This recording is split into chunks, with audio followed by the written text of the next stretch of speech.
بڑی اہم ترین صورت ہے سورۃ البینہ. بعض لوگوں کا خیال ہے یہ مکی صورت ہے، بعض کا مدنی. اور میں نے پہلے بھی عرض کیا کہ قرآن حکیم میں جو مکی مدنی کی تفریق ہے نا، یہ کوئی توقیفی نہیں ہے، یعنی یہ آراء کے ساتھ ہی ہے. کئی صورتیں ایسی ہیں کہ جن کے بارے میں اختلاف پایا جاتا ہے. پھر صورتوں کے اندر بھی اختلاف ہوتا ہے کہ چند آیات مدنی ہوتی ہیں باقی مکی ہوتی ہیں، ایسے بھی ہو سکتا ہے. تو اس میں بھی آپ دیکھ لیں، یہ جو میرے پاس مصحف ہے اس میں تو مدنی لکھا ہوا ہے، آپ کے پاس کیا لکھا ہوا ہے؟ مدنی لکھا ہوا ہے. لیکن مکی بھی اس کے بارے میں ملتا ہے، کیونکہ اس کی جو یعنی اسلوب ہے نا سورت کا، وہ سارا مکی صورتوں والا ہے. اعوذ باللہ من الشیطان الرجیم، بسم اللہ الرحمن الرحیم. لم یکن الذین کفروا من اہل الکتاب والمشرکین منفکین حتی تأتیہم البینہ. جن لوگوں نے اہل کتاب میں سے کفر کیا وہ اور مشرکین یعنی بت پرست الگ ہونے والے نہ تھے جب تک کہ ان کے پاس روشن دلیل نہ آ جاتی.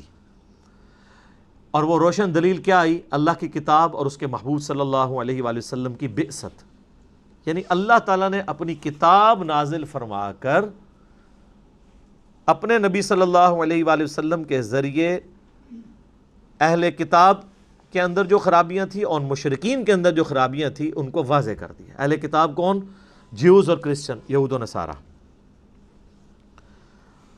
رسول من اللہ یتلو صحفا مطہرہ.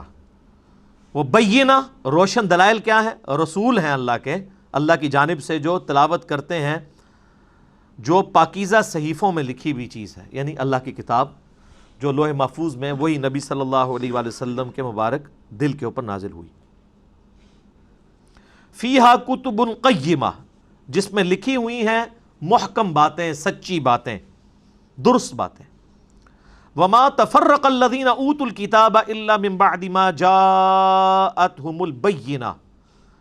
اور یہ اہل کتاب نے یہ بینہ روشن دلائل آ جانے کے بعد بھی اختلاف کر دیا. حالانکہ ان کو حکم کیا تھا؟ وما امروا الا لیعبدوا اللہ مخلصین لہ الدین. انہیں تو حکم نہیں دیا گیا تھا مگر صرف اس کا کہ وہ عبادت کریں اللہ کی خالص اپنے دین کو اس کے لیے کرتے ہوئے، حنفاء یکسو ہو کر. وَيُقِيمُ الصَّلَاةَ، اور نماز قائم کریں. وَيُؤْتُ الزَّكَاةَ، اور زکوٰۃ ادا کریں یا تزکیہ نفس کریں. وَذَلِكَ دِينُ الْقَيِّمَةِ، اور یہ ہے سچا دین جو قائم ہے. اللہ تعالیٰ نے یعنی اہل کتاب کا ذکر کیا کہ ان کے پاس جو کتابیں موجود ہیں ٹیمپرڈ فارم میں، ان کتابوں میں بھی یعنی تورات اور انجیل کے اندر بھی، یا حضرت موسیٰ کے جو صحائف تھے بنی اسرائیل کے پیغمبروں کے اوپر جو وحی نازل ہوئی، ان میں بھی اللہ تعالیٰ نے وہی دین بیان کیا تھا جو محمد رسول اللہ صلی اللہ علیہ وآلہ وسلم کو کتاب اللہ کی شکل میں دیا ہے. وہی بیسک چیزیں. اس میں بنیادی چیز توحید ہے کہ عبادت کرنی ہے. یہاں پہ بھی ذکر ہے کہ عبادت کرنی ہے، اللہ کو ماننا کافی نہیں، عبادت کرنی ہے اللہ کی، اور اپنے دین کو خالص کر کے، بیچ میں کسی کو شریک نہیں کرنا، نہ کسی فرشتے کو، نہ کسی جن کو، نہ کسی پیغمبر کو، نہ شیطان کو. مسلمانوں کی اکثریت نے شیطان کو شریک کیا ہوا ہے، یعنی اللہ کو بھی مان رہے ہیں اور ساتھ شیطان کی بھی مان رہے ہیں. ماننی بھی پھر اللہ کی ہے. اور یکسو ہو کر اور نماز کو قائم کرنا ہے اور زکوٰۃ دینی ہے، اللہ کی راہ میں خرچ کرنا ہے اور تزکیہ نفس کرنا ہے، اور یہ ہے اصل میں صحیح دین. لیکن حق آ جانے کے بعد بھی ان لوگوں نے دین قبول کرنے سے انکار کیا، اور اس کی ریزن جو ہے وہ اللہ تعالیٰ نے سورہ ال عمران میں بتائی ہے. ان الدین عند اللہ الاسلام، بے شک اللہ کے حضور ایکسیپٹیبل دین قیامت کے دن اسلام ہے. اور پھر اللہ تعالیٰ فرماتا ہے کہ اسلام کے آ جانے کے بعد جو یہود و نصارہ نے اس دین کے ساتھ اختلاف کیا تو وہ بغیم بینہم کی وجہ سے، آپس کی ضد کی وجہ سے کیا. یہ ضد اتنی بری چیز ہے کہ وقت کا پیغمبر موجود ہو تب بھی انسان کو بات سمجھ نہیں آتی. مجھے یہ بتائیں کہ یہ وقت کے جو پیغمبر ہوا کرتے تھے، ان کے مخالفین کون لوگ ہوا کرتے تھے؟ یا اس ایریے کے بڑے بڑے سردار ہوا کرتے تھے یا علماء؟ کبھی عوام الناس نہیں کھڑی ہوئی. بخاری مسلم میں آتا ہے نا وہ جو ابو سفیان کی اور کیسر روم کی گفتگو ہے تو وہ اس سے سوال پوچھتا ہے بتائیں ایمان کون لا رہا ہے؟ ان کا غریب غریب لوگ ہی لے کے آتے، تقریباً نہیں لے آنا ہے نا، کیونکہ غریب تو پہلے ہی پیسرے ہوتے ہیں، ان کو تو امید کی کرن نظر آتا ہے پیغمبر کہ چلو یہ ہمیں کوئی انصاف دلوائے گا۔ امیر لوگ سٹیک پہ لگے ہوتے ہیں، ان کی چودراہٹیں ختم ہو رہی ہوتی ہیں، سرداروں کی سرداریاں ختم ہو رہی ہوتی ہیں، وہ تو پیغمبروں کے پھر مخالفین بنتے ہیں نا، اور علماء بھی۔ حضرت عیسیٰ علیہ السلام کی مخالفت کس نے کی تھی؟ علماء یہود نے۔ یہ یروشلم کے اندر جب عیسیٰ علیہ السلام بیت المقدس میں جا کے دعوت توحید بلند کیا کرتے تھے تو ان کی مخالفت پہ کون کھڑا ہوتا تھا؟ علماء یہود۔ تو مولوی انی پیڑی شاہ ہے کہ پیغمبروں کے خلاف کھلول جاندہ جے، پوائنٹ ٹو بی نوٹڈ۔ اور یہ اتنی بری کیٹیگری ہے کہ ان کو پیغمبر بھی آ کے سمجھائے نا تو یہ بات نہیں ماننے کے لیے تیار ہوتے ہیں، الٹا یہ انبیاء کی توہین کرنا شروع کر دیتے ہیں۔ ہمارے نبی علیہ السلام کی مخالفت کس نے کی ہے مدینے میں؟ پہلے اوس اور خزرج کو یہ یہودی کہا کرتے تھے کہ وہ آخری نبی آئیں گے تو ہم ان کے ساتھ مل کے تمہارے ساتھ قتال کریں گے، پوری دنیا پہ ہماری حکومت ہوگی، اور جب نبی علیہ السلام آ گئے تو یہ یہودی مخالف ہو گئے۔ تو یہود کے علماء تھے، کیوں؟ وہ کہتے تھے کل کا چھوکرا آ کے ہمیں سمجھا رہا ہے۔ نبی علیہ السلام تو ان کے بچوں کی جگہ تھے نا، جہاں 70-80 سال کے سفید داڑھیوں والے مولوی بیٹھے ہوں یہودیوں کے، وہاں ایک 50 سال کا کالی داڑھی والا بندہ چلا جائے تو وہ بچے ہی ہیں، کہیں گے یہ کالی داڑھی والا سفید داڑھی، اتنے بڑے بڑے بزرگ پاگل ہیں۔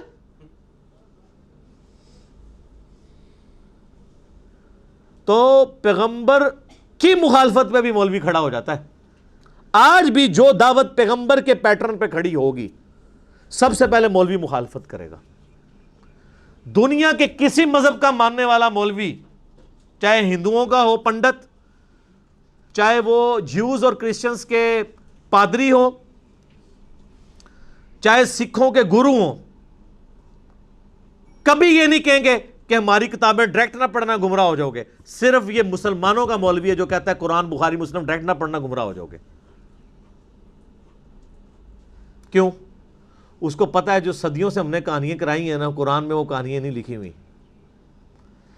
سب کانٹیننٹ میں صوفیاء کو داخل ہوئے 1000 سال سے زیادہ گزر چکا ہے، کسی صوفی نے قرآن کا ترجمہ نہیں کیا۔ ایک شاہ ولی اللہ نے کیا، وہ بھی گمراہ ہو گئے۔ پہلے وہ بابوں کے اور قبروں کے ماننے والے تھے، قرآن کا ترجمہ کیا تو وہ دوسری طرف لگ گئے۔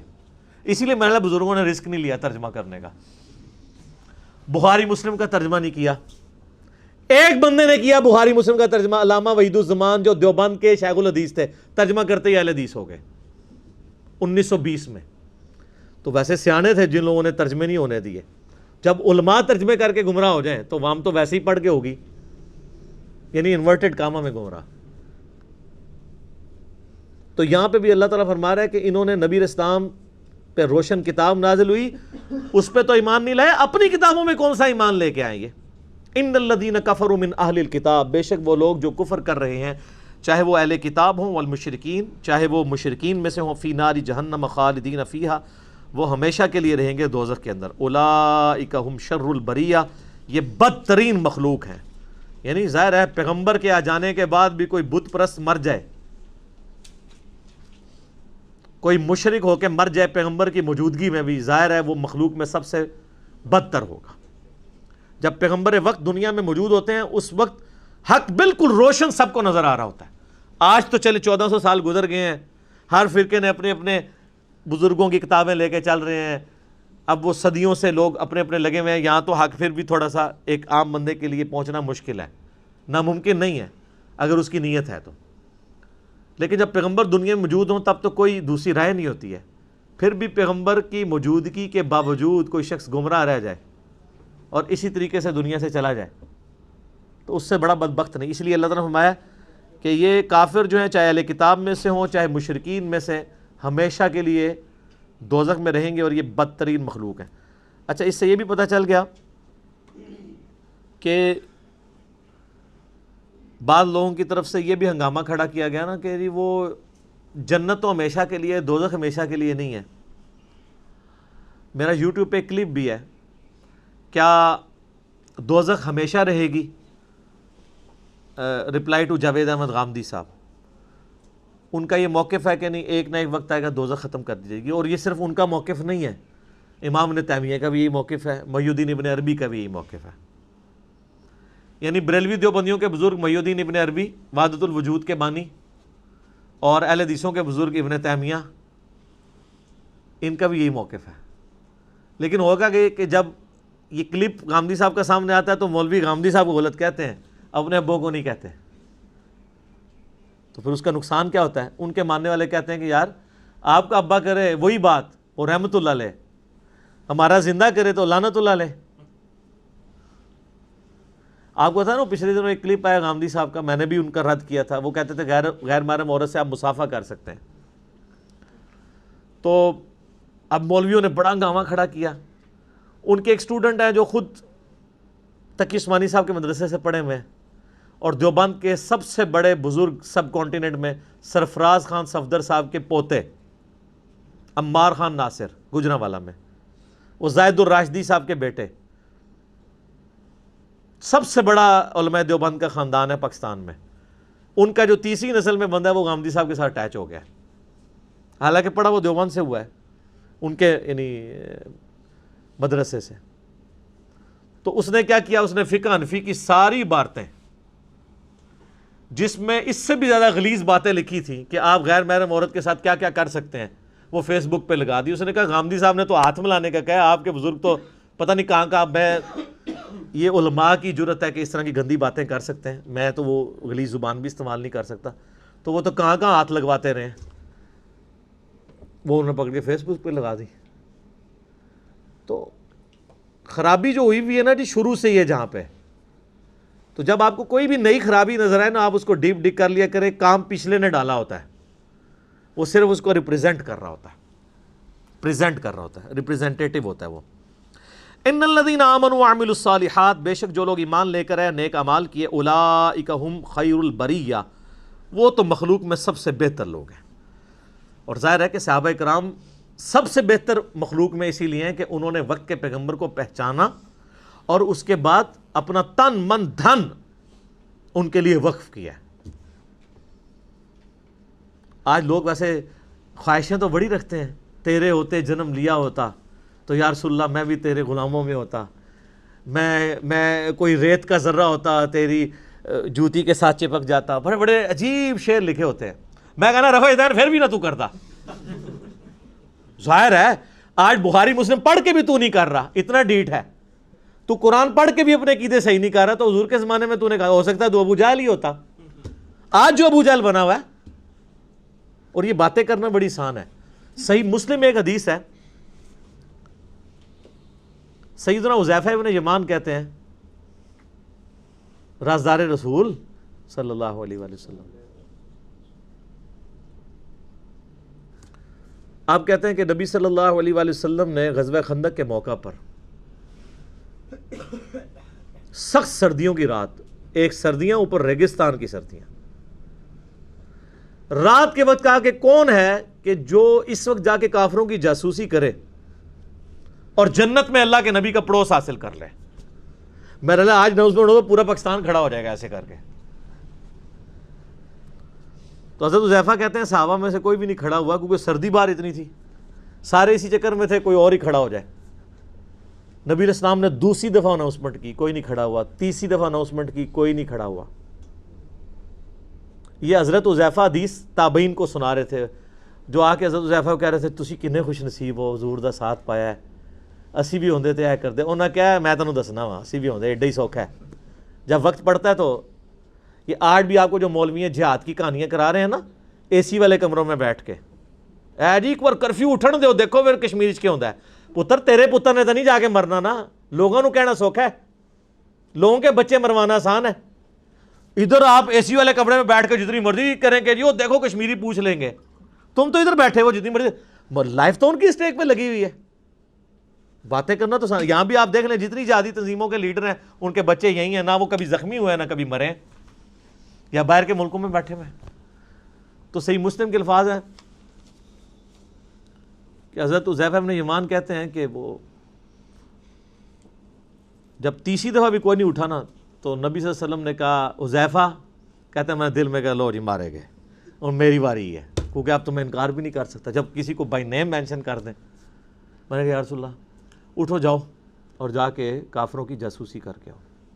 ٹھیک ہے یا رسول اللہ۔ کہتے ہیں میں سخت سردیاں اب دل میں سوچ رہا ہوں، کہتے ہیں میں جیسے ہی اپنی جگہ سے اٹھا تو یوں لگا کہ میں جیسے گرم حمام میں داخل ہو گیا ہوں۔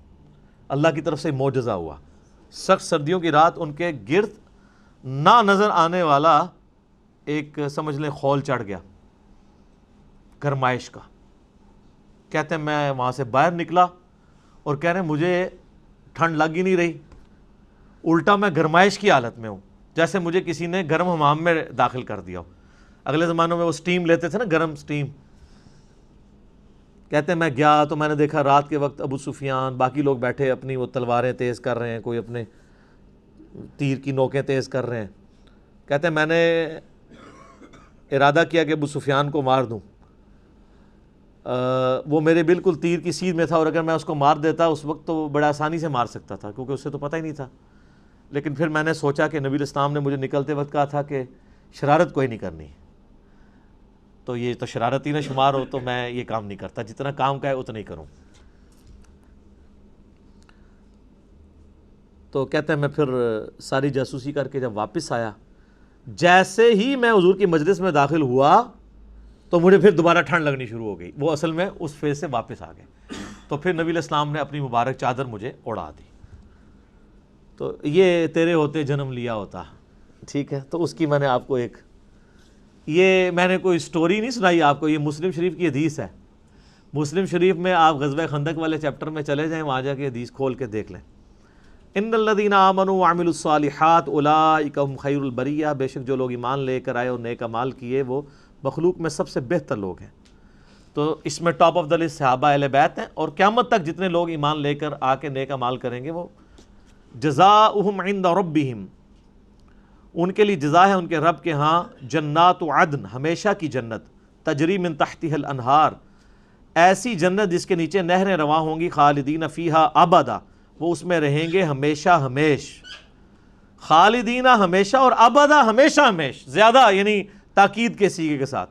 رضی اللہ عنہم ورضوا عنہ، اللہ ان سے راضی اور وہ اللہ سے راضی۔ اب یہ ہر مومن کے لیے اللہ نے کہا ہے، ڈیفینیٹلی تو اس دنیا میں صرف صحابہ کے لیے۔ امید تو ظاہر ہے ہم تو امام بخاری کو بھی سمجھتے ہیں کہ رضی اللہ عنہ ہے، اللہ ان سے یقیناً راضی ہوا ہے۔ امام مسلم کو بھی سمجھتے ہیں، امام حنیفہ کو بھی سمجھتے ہیں، امام شافعی کو، امام احمد بن حنبل کو، امام مالک کو، بڑے بڑے ائمہ جنہوں نے دین کے لیے قربانیاں کی، ہم ان کو رضی اللہ عنہ سمجھتے ہیں۔ لیکن وثوق کے ساتھ صرف صحابہ اور اہل بیت کے لیے ہم یہ بات کر سکتے ہیں۔ دعائیہ کلمات آپ کسی کو بھی کہہ سکتے ہیں، اس پہ میرا کلپ بھی ہے۔ امام مسلم کا شاگرد جب مسلم شریف لکھتا ہے تو کتاب الایمان میں لکھتا ہے قال مسلم بن حجاج قشیری رضی اللہ تعالی عنہ، امام مسلم کو رضی اللہ عنہ لکھا ہے انہوں نے۔ تو اللہ ان سے راضی، وہ اللہ سے راضی۔ ذالک لمن خشی ربہ، اللہ ان سے راضی، وہ اللہ سے راضی، یہ خوشخبری ہر اس شخص کے لیے ہے جو اپنے رب سے ڈر جائے۔ ہر ڈرنے والے شخص کے لیے رضی اللہ عنہ ہے، اللہ اس سے راضی ہو جائے گا۔ باقی یہ علماء نے جو تفریق کی ہے یہ مطلب ان کی ذاتی تفریق ہے، اس کی کوئی اسلام میں کوئی نہیں ہے، اور وہ بھی جب ہم نے کتابیں کھولی ہیں تو اب وہ بھی تفریقیں ان کی ختم ہو گئی ہیں۔ میں نے المحند علی المفند سے دکھایا کہ علماء دیوبند کو رضی اللہ عنہم لکھا ہوا ہے، خلیل احمد سہارنپوری نے، وہ فضائل اعمال والے جو شیخ زکریا صاحب کے پیر و مرشد نے، علماء دیوبند رضی اللہ عنہم۔